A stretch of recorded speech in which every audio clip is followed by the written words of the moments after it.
अस्सलामुअलैकुम बच्चों, कैसे हैं आप। उम्मीद करती हूँ कि आप बिल्कुल ठीक ठाक होंगे। तो बच्चों, आज हम अपना अगला सबक पढ़ेंगे। इसका नाम है मेरा स्कूल।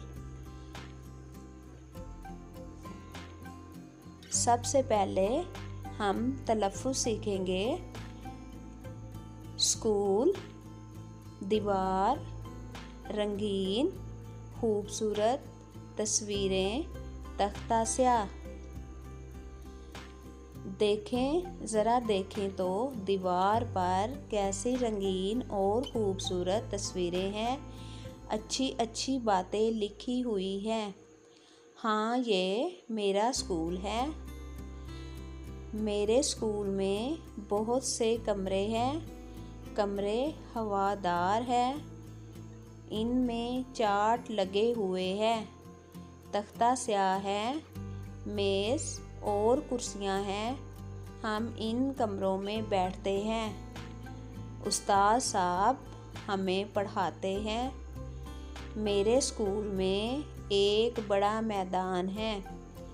हम इस मैदान में खेलते हैं। इसी मैदान में हर रोज़ सुबह के वक़्त दुआ मांगते हैं। हम सब मिलकर कौमी तराना पढ़ते हैं। मैं शौक़ से स्कूल जाता हूँ। मुझे अपना स्कूल बहुत पसंद है। ठहरें और बताएं, दीवार पर कैसी तस्वीरें हैं। दीवार पर रंगीन और खूबसूरत तस्वीरें हैं। स्कूल की इमारत कैसी है। स्कूल की इमारत खूबसूरत और हवादार है।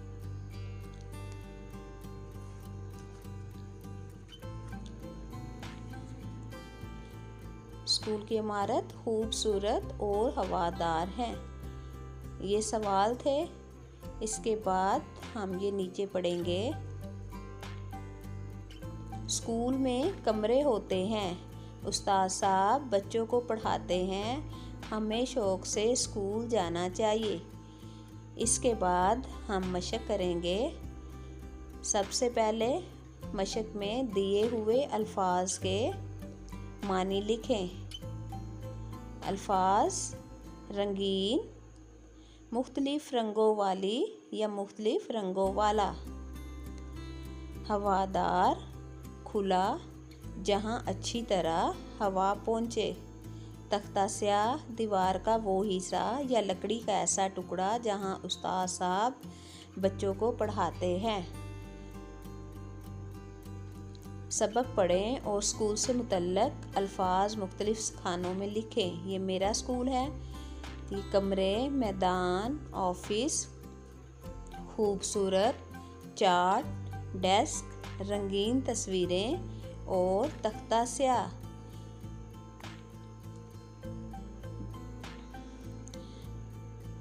आगे हैं दुरुस्त अल्फाज के सामने टिक और गलत अल्फाज के सामने क्रॉस का निशान लगाएं।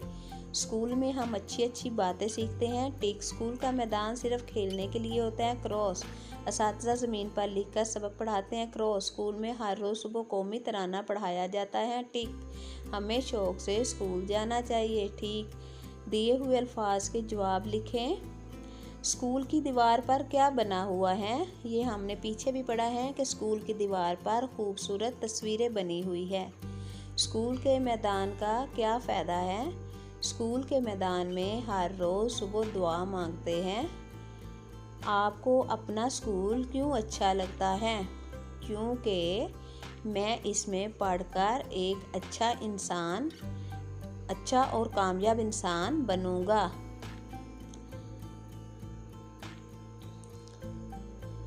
लफ्ज़ों में गिनती लिखना सीखें। ये कुछ चीज़ें दी हुई हैं, इनके आगे लिखना है आपने। ये जैसे गिने इसको 1 2 3 4 5, 1 2 1 2 3, 1 2 3 4 5 6, 1 2 3 4 5 6 7। उसके बाद है कवायद पढ़ें। तो वो आपको ग्रामर में सिखाए जाएंगे। इधर है वाई जमा पौधा पौधे, तारा तारे, अंडा अंडे, जूता जूते, लड़का लड़के, बकरा बकरे, और ये कुछ ऊपर भी है, खिलौना खिलौने, घोड़ा घोड़े, तोता तोते वगैरह। उसके बाद है इबारत को दुरुस्त तलफ़ुज़ और इत्माद से पढ़ें और दिए हुए सवालों के जवाब दें। कुतुब खाना बड़े काम की जगह है, वहाँ बच्चों और बड़ों के लिए दिलचस्प किताबें होती है। कुतुब खाने में लोग खामोशी से किताबें पढ़ते हैं। बच्चों की किताबें एक अलग अलमारी में होती है। आप अपनी पसंद की किताब लें और पढ़ें। अगर पढ़ नहीं सकते तो घर ले आएं, अम्मी या अब्बू से सुने, फिर किताब वापस रख आएं। बस इस बात का ख्याल रखें कि किताब ख़राब ना हो। कुतुब खाना कैसी जगह है? कुतुब खाना बड़े काम की जगह है। कुतुब खाने में किस अंदाज में किताबें रखी होती हैं? कुतुब खाने में अलग अलग अलमारी में किताबें रखी होती हैं और बड़ी तरतीब से रखी होती है। अगर कोई बच्चा किताब नहीं पढ़ सकता तो क्या करे? अगर कोई बच्चा किताब नहीं पढ़ सकता तो वो लेकर अपने अम्मी अब्बू से पढ़वा सकता है। आगे आपने यहाँ कुतुब खाने की किताबों में किस चीज़ का ख्याल रखना चाहिए? तो इसका जवाब है कि इस चीज़ का ख्याल रखना चाहिए कि किताबें ख़राब ना हो। आगे ये हैं, जमात के बारे में 3 जुमले लिखे। यही कि मेरी क्लास बहुत खूबसूरत है और हम इसको साफ़ सुथरा रखते हैं और ये बहुत हवादार है। तो ये थी मेरी आज की वीडियो। उम्मीद करती हूँ कि आपको समझ भी आई होगी और पसंद भी। तो मज़ीद ऐसी वीडियो देखने के लिए मेरे चैनल को सब्सक्राइब करें। इसके साथ ही मुझे दीजिए इजाज़त। अल्लाह हाफिज़।